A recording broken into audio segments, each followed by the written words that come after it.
Hello नमस्कार दोस्तों, आप सभी का हमारे YouTube चैनल MUSD पॉइंट में आपका हार्दिक स्वागत है। ये वीडियो बेसिकली छोटे बच्चों के लिए बनाई जा रही है। मैं आशा करता हूँ कि आप सभी लोगों को ये वीडियो बहुत ही पसंद आएगी। ये वीडियो ये हासिल वाले जोड़ और घटाव से संबंधित है, जो कि छोटे बच्चों को बहुत ही इसमें क्या होता है प्रॉब्लम आती है। वो क्या करते हैं, उन हासिल को ध्यान में न रखते हुए वो सीधे का सीधे जोड़ देते हैं या घटा देते हैं। तो इन्हीं सब समस्याओं को ध्यान में रखते हुए हमने सोचा कि ये वीडियो बनाया जाए। तो आप सभी लोग इस वीडियो को ज़्यादा से ज़्यादा शेयर कीजिए। आइए सीखते हैं कि हासिल वाले जोड़ घटाव कैसे हल किया जाता है। जैसे अब हमारे पास कितने रुपए हैं? 6 रुपये हैं। कितने हैं? 6 रुपये हैं। और किसी ने 4 रुपये हमको और दे दिए, तो हमारे पास कितने हो गए? 10 हो गए। कितने हो गए? 10 हो गए। अब हम 10 का क्या लिखेंगे? यहाँ पर 10 का लिखेंगे 0 लिखेंगे। तो हमारे पास हासिल कितना आया? हासिल आया 1 आया। अब इस एक हासिल को हम क्या करेंगे? एक हासिल को क्या करेंगे? 8 और 3 को आपस में जोड़ करके उसके बाद में एक हासिल को भी हम जोड़ देंगे। तो 8 और 3 कितना हुआ? 11 हुआ। अगर हम एक हासिल को जोड़ेंगे तो कितना हो गया? 12 हो गया। कितना हो गया? 12।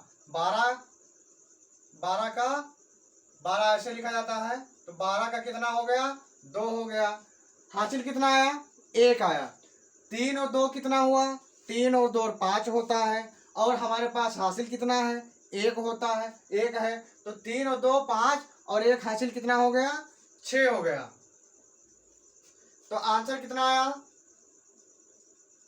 आंसर आया 620 रुपये। इसी प्रकार से हम अगले सवाल को भी हल करते हैं। अब हमारे पास 5 रुपये हैं। अब हमको किसी ने 6 रुपये और दे दिया, तो हमारे पास कितने रुपए हो गए? 11 रुपये हो गए। तो 11 कैसे लिखा जाता है? ऐसे लिखा जाता है। 11 कैसे लिखा जाता है? ऐसे लिखा जाएगा। अब 11 का लिखेंगे क्या? 1 लिखेंगे। यहाँ पर 11 का क्या लिखेंगे? 11 का 1 लिखेंगे। हासिल कितना आया? 1 आया। अब इस एक हासिल को हम क्या करेंगे? एक हासिल को 7 और 3 को आपस में जोड़ देंगे। उसके बाद में जो हमारे पास हासिल होती है उसको भी जोड़ देंगे। तो 7 और 3 कितना हुआ? 10 हुआ। और हासिल कितने हैं हमारे पास? 1 है। तो 10 और 1 कितना हो गया? 11 हो गया। 11 का क्या क्या कितना लिखेंगे? 11 का 1 लिखेंगे। क्यों लिखेंगे? क्योंकि इनके आगे भी क्या है? डिजिट है। इनके आगे डिजिट है। अगर ये डिजिट नहीं होते तो हम 11 का 11 ही लिख देते, लेकिन नहीं, डिजिट होने की वजह से हम 11 का 1 लिखेंगे। 11 का 1 लिखेंगे। अब इसमें भी 1 हासिल आई। अब हम इसको क्या करेंगे? अब 4 और 1 कितना हुआ? 5 हुआ। 4 और 1 5 हुआ। और हमारे पास हासिल कितने हैं? 1 है। तो 4 और 1 5 और 1 हासिल कितना हो गया? 6 हो गया। तो हमारा आंसर कितना आया? हमारा आंसर कितना आया? 611। 611 हो गया। इसी प्रकार से यदि आपके पास 2 रुपये हैं, अगर 8 रुपये आपको किसी ने और दे दिया, तो आपके पास कितने रुपये हो गए? तो आपके पास कितने हो गए? 10। कितने हो गए? 10 हो गए। तो 10 का क्या लिखेंगे? 10 का लिखेंगे 0 लिखेंगे। क्या लिखेंगे? 0। हासिल कितनी आई? 1 आई। अब इस हासिल को क्या करेंगे? इसको और इसको आपस में जोड़ेंगे, यानी 3 और 6 को आपस में जोड़ेंगे। फिर हासिल को 1 जोड़ देंगे। तो आपके पास कितने रुपए हैं? 3 रुपये हैं। 6 रुपये किसी ने आपको और दे दिए, तो कितने हो गए? 9 हो गए।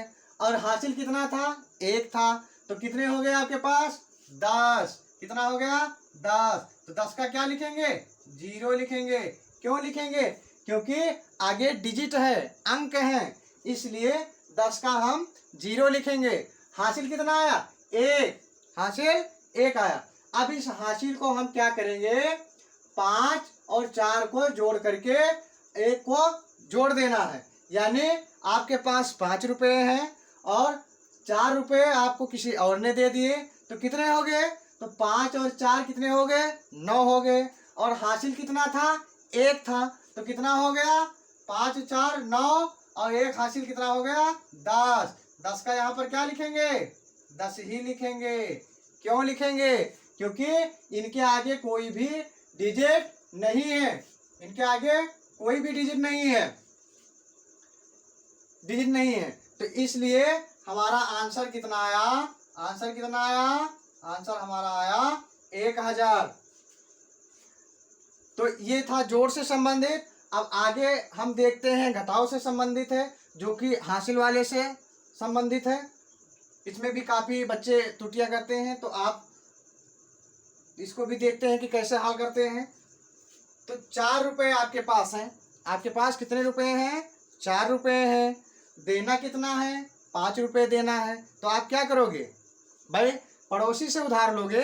तो 4 का पड़ोसी कौन है? 3 है। तो 3 से जब हमने 1 रुपये उधार लिया, आपने 1 रुपये उधार लिया, तो आपके पास कितने हो गए? 14 हो गए। अब 14 आपके पास हो गए, तो आपने 5 रुपये दे दिए, तो आपके पास कितने रुपए बचे? तो आपके पास 14 थे, 5 दे दिए, तो कितना बचा? 9। कितना बचा? 9 बचा। अब इसके पास था 3 रुपये था, इसने 1 रुपये 4 को उधार दे दिया। अब इसके पास कितने बचे? 2 रुपये बचे। अब देना इसको कितना है? 3 देना है। तो भाई कहीं ना कहीं इसके पास भी कम है, तो क्या करेगा? ये भी बगल वाले से उधार लेगा। तो ये 6 से उधार लेगा। तो जब 6 से 1 उधार लेगा, तो इसके पास हो जाएगा 12। और 12 में से क्या करेगा? ये 3 रुपये जिससे उधार लिया है उसको दे देगा। तो इसके पास कितना बचेगा? इसके पास बचेगा 9। कितना बचेगा? 9 बचेगा। अब 6 ने क्या किया? एक उधार दे दिया अपने पड़ोसी को। अब इसके पास बचा कितना? इसके पास बचा 5। अब 5 में से इसने क्या किया? ये भी 2 रुपये किसी को देना चाहता था। तो अगर इसने 2 रुपये दे दिए, तो इसके पास कितने रुपए बचे? इसके पास 3 रुपये बचे। कितने बचे? 3 रुपये। तो हमारा आंसर कितना आया? हमारा आंसर कितना आया? 399।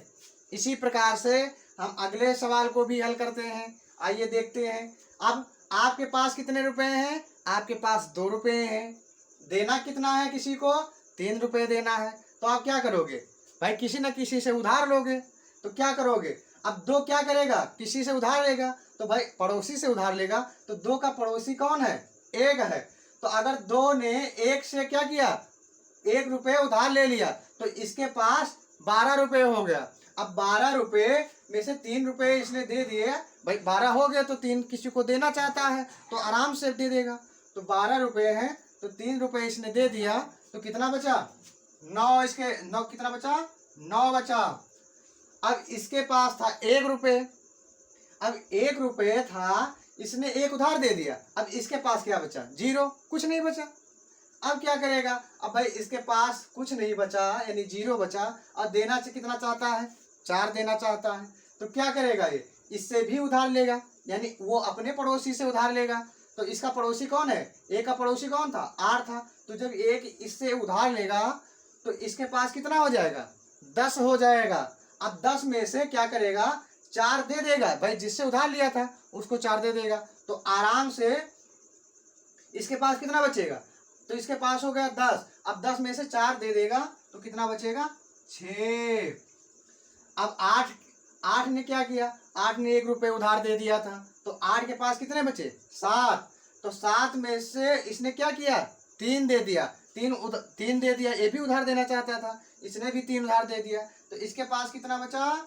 4। तो आंसर कितना आ गया हमारा? 469। 469। इसी प्रकार से हम अगले सवाल को भी हल करते हैं। अब देखो 3 रुपये हैं, आपके पास 3 रुपये हैं। देना कितना है? 5 रुपये देना है। यानी 3 रुपये आपके पास है और देना कितना है? 5 रुपये देना है। तो क्या करेगा? 3 क्या करेगा? 2 से 1 उधार लेगा। तो इसके पास हो जाएगा 13। अब 13 में से 13 में से 5 क्या करेगा, दे देगा, तो इसके पास कितना बचेगा, 8। कितना बचेगा, 8। अब 2 ने 1 उधार दे दिया 3 को, तो 2 के पास कितना बचा, 1 बचा। अब 1 इसके पास बचा है और इसको भी 3 देना है, इसको भी 3 देना है। अब ये क्या करेगा, ये क्या करेगा, बगल से 1 उधार लेगा। भाई बगल से कौन उधार लेगा, तो बगल में इसके कौन है, 7 है। तो जब 1 इससे उधार लेगा तो इसके पास हो जाएगा 11। अब 11 में से 3 जाएगा तो कितना बचेगा, 8 बचेगा। अब 7 ने क्या किया था, बगल वाले को उधार दे दिया था 1, तो 7 के पास कितना बचा, 6 बचा। अब 6 बचा, अब ये भी 2 रुपये देना चाहता है, भाई ये भी 2 रुपये किसी को देना चाहता है, तो इसके पास कितना बचेगा, तो 6 रुपये 1 उधार दे दिया, तो इसके पास बता 6। अब 6 में से इसने 2 किसी को देना है, इसको भी, तो इसके पास कितना बचेगा, 4 बचेगा। तो आंसर कितना आया, आंसर आया 488 रुपये। आशा करता हूँ आप सभी को ये वीडियो बहुत ही पसंद आई होगी। आप सभी लोग हमारे चैनल को सब्सक्राइब कीजिए, लाइक कीजिए और बेल आइकन को भी दबाना, ताकि समय समय पर जो भी वीडियो हम बनाएं आप सभी को उपलब्ध होती रहें। और आपको वीडियो कैसी लगी कमेंट बॉक्स में ज़रूर बताना। धन्यवाद।